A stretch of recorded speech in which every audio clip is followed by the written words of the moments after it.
tá bom? Se você quer saber como cursar uma pós-graduação no Canadá, não perca essa aula de hoje que está bem bacana, certo? Eu quero perguntar para vocês como está a sua perspectiva de aumentar o seu salário aqui no Brasil? Como é que está a sua carreira, seu mercado? Como estão as vagas, as oportunidades de carreira aqui no Brasil para você na sua área? Tá legal? Tem uma projeção bacana para os próximos 5, 10 anos? Que vagas que tem no seu mercado disponíveis que te brilham os olhos, assim, falam, esse eu quero. Para quanto tempo? Né? Quais são as oportunidades que tem na sua área para você? Se tem perspectiva de subir de cargo na empresa que você está, em quanto tempo? Qual é o salário desse cargo que você quer, que você almeja, que você tem como objetivo? Você não vê maneiras de se recolocar no mercado de trabalho, numa outra empresa ou num outro cargo, onde você pode ganhar o salário que você deseja e sabe que merece? Está cansado de viver em meio à violência do Brasil? Que atualmente, assim, não nos inspira, né, nem segurança para sair nas ruas, nem segurança econômica, né? O cenário está bem instável. Então você pode fazer sua pós no Canadá, ter uma carreira de sucesso profissional e financeiro, um país desenvolvido, seguro, que recebe a mão de obra qualificada estrangeira, assim, de braços abertos, tá? Mas lembre-se que para isso você precisa pontuar pelo menos 6,5 no IELTS, né? Eu tenho dado aulas ao vivo toda semana, e caso você não tenha assistido todas as aulas, vai lá no YouTube, no meu canal, assista as aulas que vão ficar lá por mais um tempinho, tá? Por um tempo determinado. Eu vou deixar as aulas lá para você estudar até a próxima semana, ok? Então entra lá, assistam essas aulas que vão te ajudar a pontuar no IELTS. A violência no Brasil te assusta? Algum conhecido seu já foi assaltado, roubado, já sofreu sequestro relâmpago? Infelizmente, hoje, o Brasil é um país onde você não pode sair de casa tranquilamente ou a qualquer hora e ir para qualquer lugar que você quiser, né? Ainda tem que tomar cuidado de não passar por certos lugares durante o seu trajeto, não ficar parado em sinaleiro tarde da noite, né? Se for uma rua muito deserta. Então assim, você acaba aumentando o seu nível de estresse com tantos cuidados e preocupações com medo de acontecer alguma coisa, né? Além disso, você acaba pagando caro em câmeras de segurança para sua casa, sistemas de alarme, seguro para celular, seguro para carro, enfim, tudo que possa tornar a sua vida mais segura. E no fim das contas, né, são soluções paliativas, não te dão a segurança para você respirar tranquilamente e ficar tranquilo, seguro, né, se sentir bem. Agora, você já pensou em morar num país onde nada disso é necessário? Um país tranquilo, seguro, com qualidade de vida. Um lugar onde você possa utilizar um transporte público eficiente, sem medo de ser assaltado. Ou mesmo dirigir tranquilamente o seu carro a qualquer hora do dia ou da noite, né, sem preocupação de ficar parado no semáforo. Já imaginou você poder estacionar seu carro na rua, né, sem se preocupar em ter que esconder bolsa, mochila, tênis para não quebrarem o vidro? Ou melhor, você não precisar se preocupar se o seu carro ainda vai estar lá ou não quando você voltar. Parece bom demais para ser verdade? Mas esse lugar existe e se chama Canadá. Né? Lá as coisas são assim. Segurança anda junto com qualidade de vida. O Canadá é um país desenvolvido, com uma economia sólida, continua em pleno crescimento e, portanto, precisando muito de mão de obra qualificada. tá? Você pode fazer uma pós-graduação na sua área e ter uma carreira profissional bem sucedida financeiramente nesse país seguro, lindo, diversificado, que vai te receber muito bem. O Canadá é um dos países mais desenvolvidos e uma das nações mais ricas do mundo. Seus moradores vivem uma grande sensação de proteção e liberdade. Em 10 anos, o país reduziu seus índices de violência em quase 30%. E foi considerado o melhor país para se viver pelo The New York Times e eleito o 8º mais seguro pelo Global Peace Index. O Canadá ainda conta com Vancouver, que é frequentemente eleita a cidade mais agradável para se viver, considerada uma das cidades com melhor qualidade de vida do mundo. Seus moradores vivem com uma grande sensação de proteção, liberdade. E para você ter um comparativo, o Brasil aparece na posição 105 na lista das 163 nações mais seguras do mundo, ou seja, está bem próximo lá dos últimos lugares, né? O Brasil é o 4º colocado em solicitações de visto de residência temporária no Canadá. Os brasileiros estão buscando melhores condições de vida, educação, segurança, não só para si, mas para a família toda, né? Então você tem a opção de poder viver em um país super desenvolvido, onde você vai fazer uma pós-graduação na sua área, que vai agregar muito para você, conseguir impulsionar a sua carreira profissional com sucesso. Sucesso esse que vai te possibilitar um salário à altura, né, de um estilo de vida digno, satisfatório, com perspectivas reais de crescimento contínuo. E como você faz para cursar sua pós no Canadá?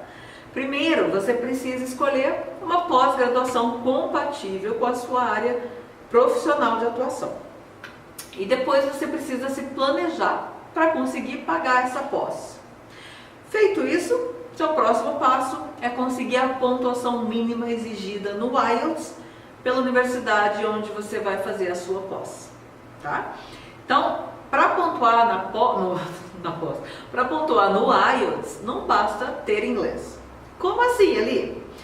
Gente, o IELTS é um teste muito específico. E para você conseguir essa pontuação, você precisa estudar especificamente para o IELTS. Tem gente que tem inglês avançado e vai fazer a prova do IELTS sem estudar para o IELTS e acaba nem terminando a prova, tá?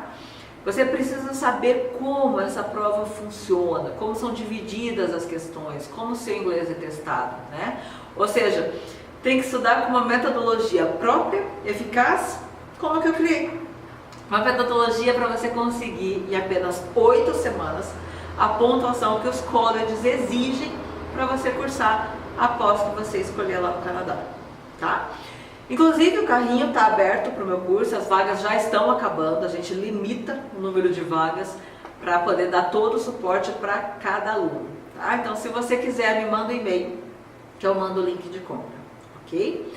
As aulas são online, eu organizei as informações dos 20 anos de experiência que eu tenho como teacher, especificamente para você se preparar em 8 semanas e alcançar pelo menos 6,5 exigido pelas universidades, tá bom? Então, por exemplo, em Toronto a gente tem o Lambton College. Lambton College. É uma faculdade de artes aplicadas e tecnologia. Tem campus em Sarnia, Ontário, Toronto. Tem mais um, Mississauga. É tudo ali em Ontário, região de Toronto, tá? Aproximadamente 3.500 estudantes em tempo integral, 6.500 estudantes de meio período e 500 estudantes internacionais, tá? Em 1966, o Lambton College foi o segundo college desse sistema de college de Ontário a abrir oficialmente. E o programa internacional do Lambton começou em 1996 com uma iniciativa na China. Inclusive, atualmente o Departamento Internacional do Lambton inclui campus na China e em Ontário, né? Os internacionais podem estudar em Sarnia, Toronto ou Mississauga, tá? Existem entre 380 e 500 estudantes internacionais on-campus e aproximadamente 3.500 em campi internacionais. Campus, singular, campi, plural. Tem mais de 90 post-secondary programs e apprenticeships, academic upgrading, postgraduate, part-time and training programs, tá? As academic schools, as áreas, né, das escolas dentro da Lambton College são Technology and Trades, Business and International Education, Health, Community Services and Creative Design, Fire Sciences e Information Technology.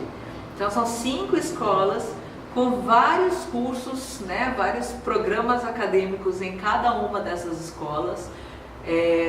Tem online education também, e o Lambton College conta com uma excelente estrutura.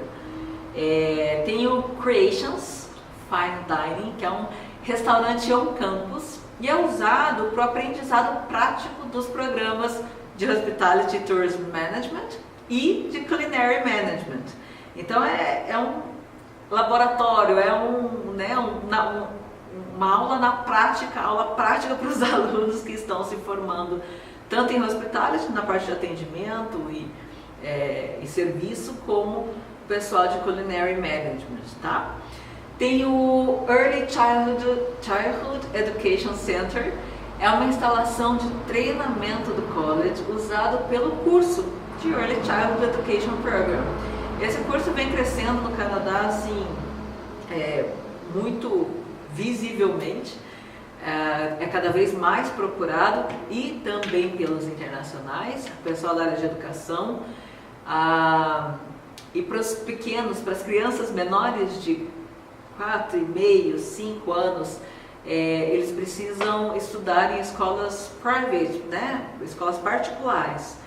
Então tem bastante mercado para trabalhar nessa área, tá? Continuando com a estrutura do Lambton, você vai encontrar também uma estrutura de 11 milhões de dólares canadenses chamado The Fire and Public Safety Center of Excellence. É um prédio de 2 andares com salas de aula, uma Fire Tower e Training Props, né? São equipamentos, adereços de treinamento na área de fire, para bombeiros, né? Treinamento para bombeiros. Tem também a The Skill Trades Training Center, que ensina habilidades em negociações e aprendizado na prática, com salas de aula, laboratórios e instalações. Além de toda essa estrutura, tem ainda The Sustainable Smart Home, que é um prédio de 1.200.000 dólares canadenses, com todo um sistema de gerenciamento de energia, usado para pesquisa, estudo aplicado, e finalmente o SPA, finalmente não tem mais um, tem o SPA no Lambton College, é uma instalação de ensino e serviço completo de SPA, que é dirigido e gerenciado pelos estudantes dos programas do Lambton's Esthetician and Hairstylist. Então é muito voltado para a prática. O foco dos colleges é prática, ensinar na prática é o grande diferencial das universidades, né? Os colleges estão focados em colocar o aluno no mercado de trabalho. Então os professores dos colleges geralmente são profissionais que estão no mercado de trabalho. Isso faz toda a diferença na formação desse aluno, desse estudante e obviamente no resultado, né? na facilidade de encontrar um emprego, enfim. Os alunos de colleges, as empresas entendem que eles saem prontos para trabalhar, né? Esse college, gente, eles ainda tem uma Sports Arena. Foi aberta em setembro do ano passado, no campus de Sarnia, e é um complexo com o propósito de ensinar e entreter a comunidade do college e da cidade com 3 objetivos principais. Seu laboratório de estudo do novo curso deles de Sports, Entrepreneurship and Administration. Ele é usado como arena para os seus 5 times universitários de videogames treinarem e competirem. E um lugar de entretenimento que pode ser alugado pelas pessoas da comunidade usarem, tanto do college, né, da Lambton, quanto da cidade de Sarnia. Então, assim, é uma estrutura fantástica. Tem também as Lambton's Residence Houses, acomoda mais de 280 estudantes e fica no próprio campus, que inclui um pátio e um student lounge, tá?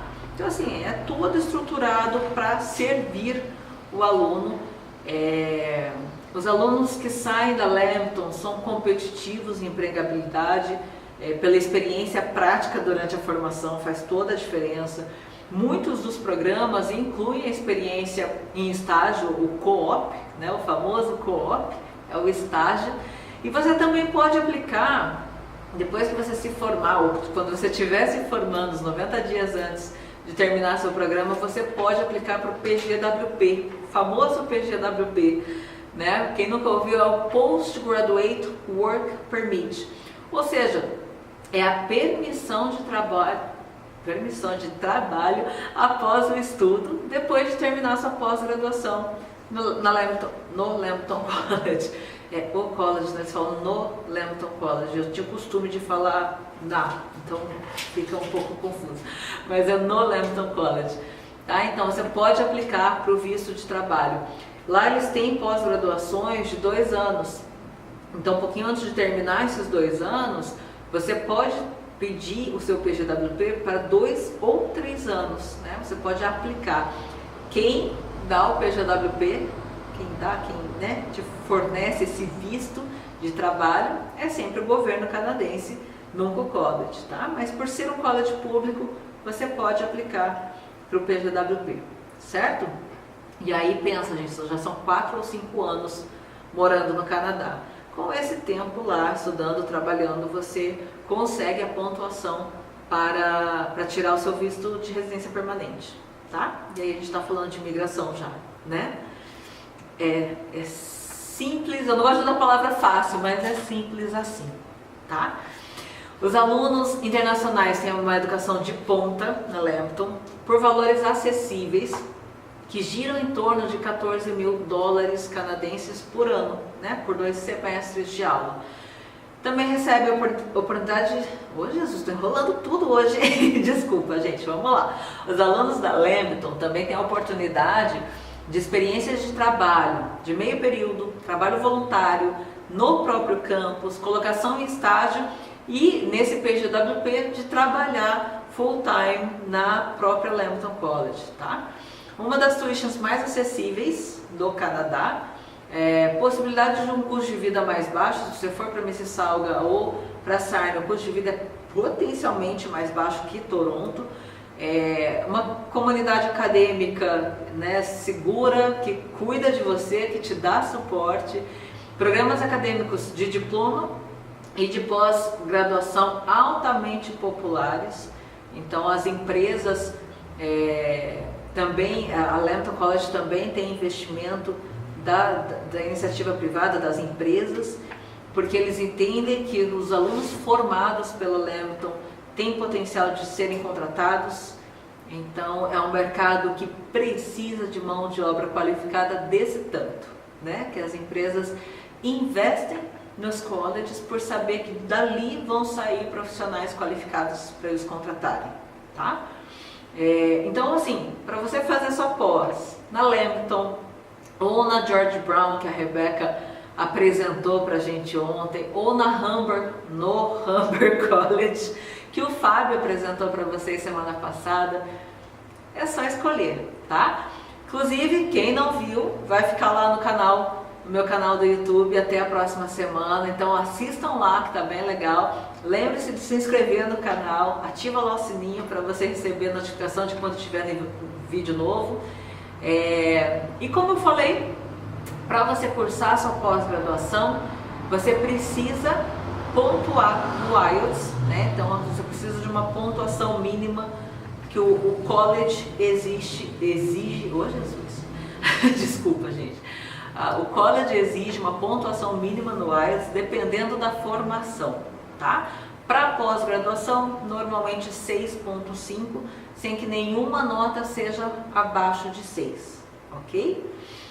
Por exemplo, quando você vai fazer a parte de speaking do IELTS, o speaking é uma entrevista com face-to-face, one-to-one, cara a cara com o examinador cadastrado pelo IELTS, e são 3 partes. Na primeira parte, são perguntas sobre você, sobre sua família e outros tópicos da área familiar, tá? Na segunda parte, você vai falar 1 ou 2 minutos, de 1 a 2, sobre um tópico do cartão. E você tem 1 minuto antes para se preparar, né? Para preparar o que você vai falar. Na terceira parte, o examinador vai perguntar sobre tópicos da segunda parte. E essa é uma oportunidade para você desenvolver mais suas ideias, né, que foram levantadas na segunda parte, tá? Então pode ser que a parte do speaking seja num dia diferente. Então ou você faz no dia de todas as outras provas, 7 dias depois ou 7 dias antes. Então nesse período pode ser marcada a sua prova de speaking. Desculpa. O teste vai levar de 11 a 14 minutos, sendo de 4 a 5 minutos para a primeira parte. Depois, na parte 2, você tem 1 minuto para se preparar e de 1 a 2 minutos para falar e mais 4 a 5 minutos na parte 3, tá? Você precisa entender qual a linguagem que o examinador quer que você use, tá? Então, tem que ficar claro para você na hora de formular suas frases, a linguagem que ele quer que você use. A fluência é uma habilidade natural e contínua da linguagem. Então você só consegue desenvolver essa fluência com muita prática, né? Então aproveita toda a oportunidade que você puder para conversar em inglês com familiares, com amigos, professores ou qualquer pessoa que fale inglês. E como essas oportunidades são poucas, né, para a gente falar inglês aqui no nosso dia a dia no Brasil, fale. Fala no carro, fala sozinho, fala no banho, fala com o espelho. O importante é falar em voz alta. Tem que falar, não adianta só pensar, tá? Muita gente fala, não, mas eu penso bastante em inglês. Só que quando você vai falar, dá aquela travada, tá? Então tem que falar. Não tem problema se acharem você um pouco esquisito falando sozinho, em inglês ainda. Mas, gente, tem que praticar, tem que falar, tá? Não dá pra ficar, não, mas aqui não tem com quem falar, então não tem desculpa, tá? Então, fale nem que for sozinho, mas fale. Tem 2 aspectos do vocabulário e da gramática. O primeiro é a variedade de palavras usadas em relação a um assunto e o uso de frases mais complexas, mais bem montadas. Meu nariz está coçando, gente, desculpa. O segundo aspecto é a precisão, ou seja, tanto no seu vocabulário como a sua gramática tem que ser usado corretamente. Então você pode treinar escutando, por exemplo, a rádio BBC, né, onde é falado o inglês perfeitamente correto, noticiários, né, jornais, CNN, enfim, tem vários canais. E que hoje, graças, né, à internet, é muito fácil de ter acesso, que você consegue assistir onde é falado o inglês perfeitamente correto, e aí você pratica falando sobre os mesmos assuntos que você assistiu, né? E uma técnica importante que vai fazer diferença é você gravar a sua própria fala, depois você escuta e avalia, tá? Eu sei, gente, a gente normalmente odeia se ouvir falando, né? Mas é como as pessoas te ouvem. Eu, quando ouço os meus vídeos que vocês estão assistindo, eu falo, meu Deus, coitados dos meus alunos. Mas pratiquem, tá? Você fala gravando, depois você toca e avalia, né? Se dá para entender como está a clareza, como está a pronúncia, e aí você vai melhorando, certo? A boa pronúncia garante que o examinador te entenda, isso é importante, tá? Então você precisa ter clareza em falar e fazer, né, com que seja fácil de entender, tá? Que seja fácil de compreender. É importante que você destaque as palavras e frases corretamente, né? Dê a entonação correta, certinha, sentenças e conjuntos de consoantes bem conectadas, tá? 4 dicas essenciais para o seu speaking test. Tá anotando? Tô brincando, vai ficar gravado, depois você anota. Quando você vai correr uma maratona, você precisa se aquecer antes, certo? Então você pode aquecer também a sua mente, começando a pensar em inglês antes de ir para o teste. Tá dirigindo para o teste, vai falando sozinho em inglês, vai pensando em inglês. Tá indo de ônibus, não tem problema, vai falando em voz alta para sua mente ir aquecendo, tá? Converse com os outros candidatos que estão em inglês, obviamente, que estão lá na sala de espera. A maioria das pessoas, gente, segunda dica, a maioria das pessoas fica nervosa para fazer a parte do speaking, trava mesmo, e o examinador entende isso, tá? Então, se acontecer de você estar toda travada, esqueceu, deu terceira dica, não adianta decorar as respostas, tá? O examinador percebe e aí ele vai te dando 0 por causa de respostas decoradas. Não adianta, tá? Você tem que falar em inglês, pensar bastante para ser o mais natural possível, ok? E por fim, a 4ª dica do speaking, não precisa ficar estressado, querendo responder absolutamente tudo perfeitamente, tá? Todo mundo erra, inclusive os próprios nativos, né, da língua inglesa. Gente, quando eu fui fazer meu primeiro work experience nos Estados Unidos, eu estava trabalhando e eu ouvi um americano falando you is alguma coisa. Fiquei tão chocada. Eu falei, gente, eu estudo minha vida inteira para chegar aqui nos Estados Unidos e eu ouvi a pessoa falando you is, você tá de brincadeira, né? Então assim, gente, não precisa encasquetar e ficar nervoso, e ficar tenso, e estressar para sair tudo perfeito. Tem que fluir, tem que sair, ok? Então, respirem, relaxem, treinem bastante, falem sozinhos, conversem bastante, falem sozinhos se for necessário, mas falem para ficar o mais natural possível na hora da prova. Combinado? O mais importante, gente, é falar o máximo que você conseguir durante a entrevista. Nem que o examinador tenha que falar, ok, pode parar, já deu o tempo. Comigo aconteceu isso em todas as fases da prova.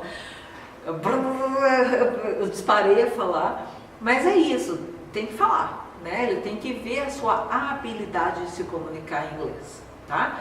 Então, nas 3 partes do teste, dê sempre respostas completas e complemente-as, né? E continua construindo as respostas com razões, com exemplos, vai embasando. Então, assim, por exemplo, eu gosto de desenhar porque, sei lá, dá um motivo, tá? Então, vamos lá, em inglês. I like drawing because it gives me a way to express my ideas. For example, when I'm anxious and I can't put my emotions into words, then I start drawing to calm me down. Respostas completas, né? Não é, I like drawing. No, I don't like drawing. Né? Por quê? Exemplo, tá? Sempre respostas completinhas. Na parte 2 do speaking, use o tempo de preparação de 1 minuto para fazer anotações. Ele vai te dar um papel, vai te dar um lápis, para você fazer anotações pontuais de palavras-chave, por exemplo.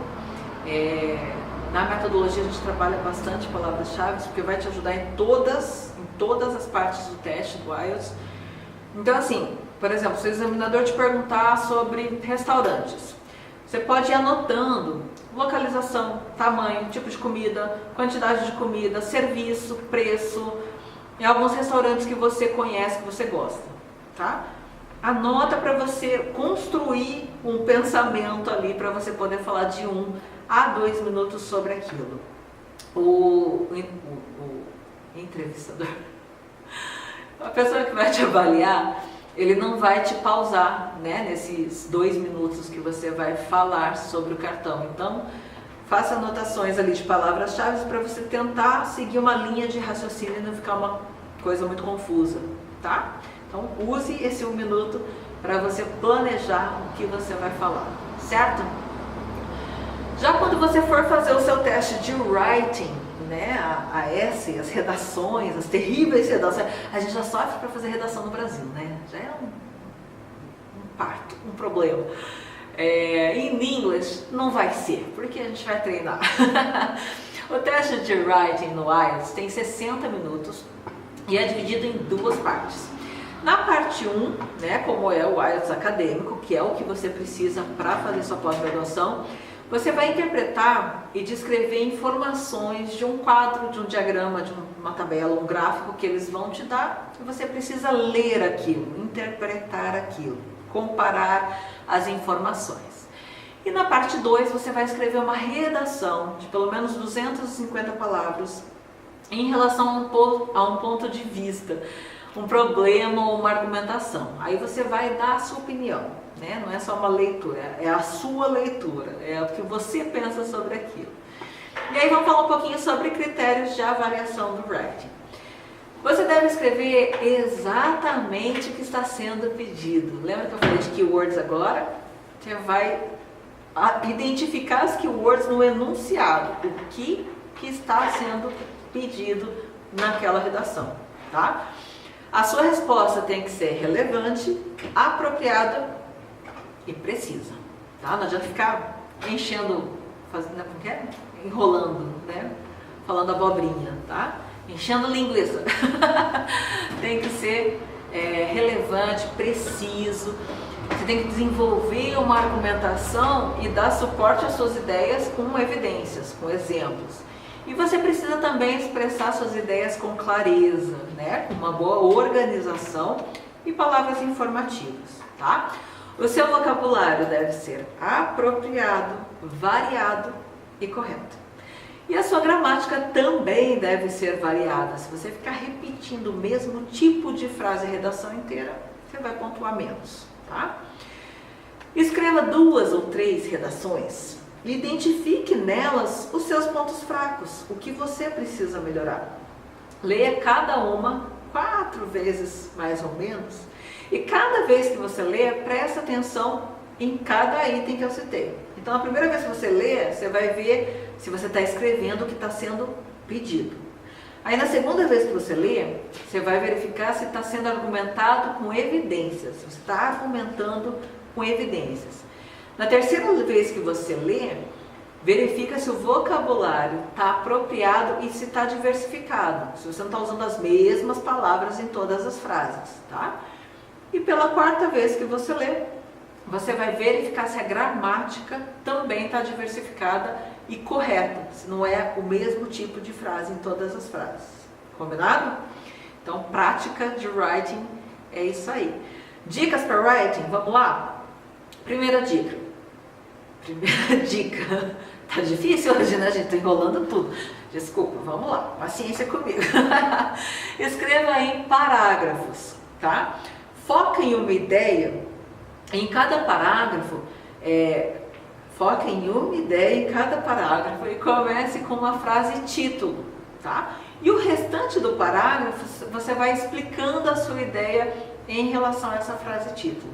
Dê continuidade com argumentos que deem suporte e exemplifique essa ideia da frase título. Deu para entender? Começa com uma frase título, continua o parágrafo exemplificando essa frase título e continua com argumentos que exemplifiquem essa ideia central do seu parágrafo, ok? Na segunda parte, você também precisa estruturar a sua redação como introdução, corpo, conclusão, tá? Igualzinho no Brasil, lembra? Introdução, corpo e conclusão.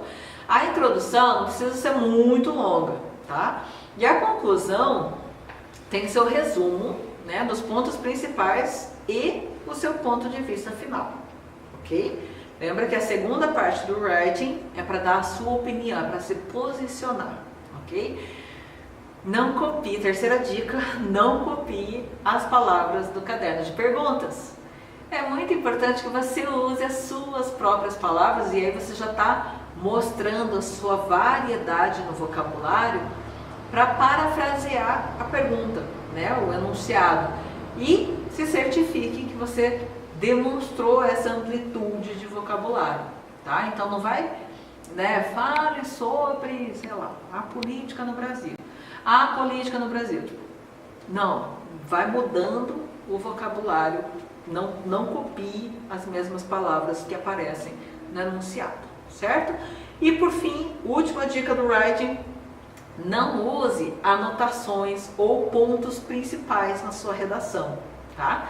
Você precisa escrever frases completas, desenvolver ideias e não pontuar coisas.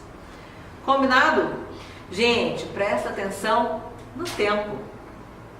A parte 2 vale 2 vezes mais que a parte 1. Então, é fundamental que você divida o tempo das redações. A primeira você vai fazer em 20 minutos, tá? E a segunda, aí você tem 40 minutos para terminar. E seja disciplinado. Não começa pela parte 2, porque eu sei que é tentador de fazer isso. Não vou começar pela principal, que pontua mais. Não faça isso, porque ela é mais longa, vale mais. E aí, o ideal é que você faça a parte 1, a task 1 primeiro, que daí você vai se aquecer com aquilo, porque ela é mais fácil, então você vai ficar mais confiante, né? Você vai terminar mais rápido, vai ficar mais confiante, vai aquecer a sua mente e sua mão para escrever, e aí você vai para a parte 2, com a mente aquecida e animado, já com mais ideias.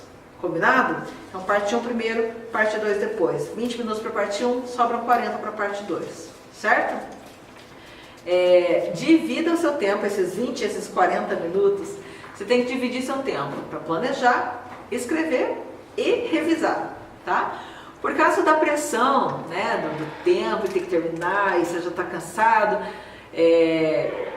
você vai ficar tentando começar a escrever imediatamente. Você vai ler o enunciado e já vai querer sair escrevendo sua redação. Mas, sem planejamento, você não vai conseguir dar uma resposta bem estruturada, suas ideias talvez não fiquem tão claras, tá? Então, na metodologia, eu ensino como dividir esse tempo exatamente e praticar para que isso seja natural, tá? Que você não fique ali relógio, papel, ideias e tudo misturado, tá bom? Quando você terminar, você precisa de um tempinho para contar suas palavras, checar a grafia, né, a gramática e a pontuação, tá? Tudo conta, ponto, desconta, ponto, tá bom? Então, revisar o que você fez é uma maneira fácil e eficiente de aumentar a sua pontuação, certo?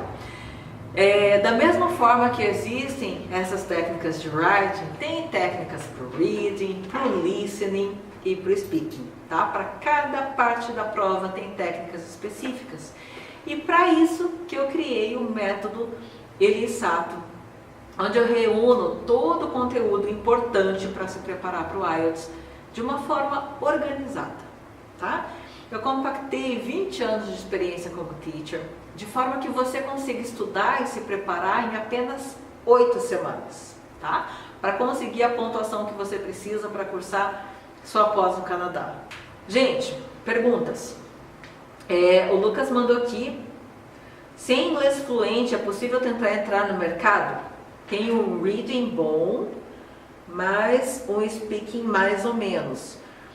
Lucas, possível sempre é, né? Mas sua vida vai ser um pouquinho mais difícil, tá? A grande questão não é entrar no mercado, a grande questão é você entrar na pós, né? Você não consegue ir direto para o Canadá trabalhando, a não ser que você seja o top das galáxias na sua profissão com o inglês fluente, ok? Então, se não for por esse caminho, o ideal é que você faça uma pós-graduação no Canadá, porque ali você faz um networking, você conhece pessoas da sua área, da sua profissão. Vários colleges têm estágios que já te encaminham, né, para você trabalhar na sua área. Então, assim, inglês tem que ter, tá bom? Não tem muito como fugir disso, tá? E é bem comum, Lucas, nós brasileiros temos o reading bom e o speaking travado. É o que eu falei, a gente não tem muita oportunidade de falar inglês no Brasil, mas não tem para onde correr, né? Todas as oportunidades que tem no Canadá é para quem tem o inglês proficiente, sem mimimi. Combinado? Obrigada, Lucas. Larissa. Oi, Larissa. Se eu for fazer o preparatório para o IELTS no Canadá, é mais garantido? Sai muito caro? Posso entrar já na pós? Posso já entrar na pós direto? Vamos lá, Larissa. Como que funciona? Você pode sim fazer o inglês, estudar o inglês no Canadá. Sim, é muito bom, né? Você vai estar imersa na cultura, na língua, estudando inglês. Então, sim, é muito provável que você alcance o nível exigido pelas pós-graduações. Tem algumas questões que dificultam um pouquinho esse caminho. A primeira é que enquanto você estuda em inglês, você não pode trabalhar no Canadá. Independente de ser um curso de inglês, um PEFOI, whatever. Enquanto você estiver estudando inglês, você não tem a permissão de trabalho no Canadá, tá? Então esse é o primeiro empecilho, porque daí acaba sendo um investimento muito alto que você já poderia estar investindo na sua pós, tá? Quanto custa? Sai em torno de R$8.000 por mês, tá? Você estudar inglês e se manter ali o básico do básico, tipo acomodação e 3 refeições diárias, mais o curso, uns R$8.000. Aí você ainda vai ter seguro, viagem que é obrigatório, principalmente em curso de inglês. Quando você entra na pós, você usa o seguro do governo, então o custo cai bastante. Então vamos contar ali uns R$10.000 por mês, tá? Então, não pode trabalhar, 2, vai ficar uns R$10.000 por mês e posso já entrar na pós direto. Você consegue sair do Brasil com um visto condicional. Então aquele visto diz que você tem um visto de estudante e que assim que você atingir aquele nível de inglês, você será aceito, você tem sua vaga no college, tá? Para fazer sua pós-graduação. Só que aí, diferente de quem vai direto estudar pós, quem vai direto estudar pós, quando pisa no Canadá já recebe o Work Permit, né? A permissão de trabalho. Quem vai com visto condicional não recebe a Work Permit e só recebe quando começarem as aulas do college, tá? Então, Larissa, dá para ir? Dá. Fica um tanto mais caro. Tantão mais caro. Wanderson, boa noite. Qual dos tópicos pontua mais? Speaking, writing, listening ou reading? Todos. Você vai pontuar mais em qual você tiver mais tranquilo para fazer a prova, tá? Mas como é que funciona? Você vai pontuar de 0 a 9 em cada uma das 4 habilidades e sua nota geral vai ser a média das 4 habilidades, tá? Então, todos pontuam igual e a sua nota final vai ser a média dessas 4 notas. Por isso que quando os colleges falam, tem que ter 6.5 com mínimo de 6 em all bands, né? O que eles estão falando? Que a sua média tem que ser um mínimo de 6.5 e nenhuma das 4 notas pode ser abaixo de 6, tá bom? E aí você vai pontuar mais onde você tiver mais facilidade. Ricardo. Oi, prof, eu vou fazer o processo de imigração no Canadá por Skill Words. Ai, que legal. Preciso de nota 6 no IELTS. Creio que meu nível hoje é entre 4 e 5. Você acha que em 2 meses vou aumentar meu nível em todas as áreas? Sim. Ricardo, é possível sim. É o que eu falei hoje, meio que a aula o tempo todo, né? A aula inteira. O medo é normal, tá? Fica tranquilo, Ricardo, tudo é técnica, tá? Eu acho até uma maldade, né? Porque quem não se prepara para o IELTS e vai fazer a prova direto, pode ter o inglês avançado, mas assim, não consegue pontuar, não consegue mal terminar a prova, tá? Porque o tempo é limitado, né? a parte de reading, que são os textos, num tempo curtíssimo. Então, assim, quem não vai conhecendo a prova, conhecendo os tipos de questões, tendo se preparado, treinado para a prova, não pontua.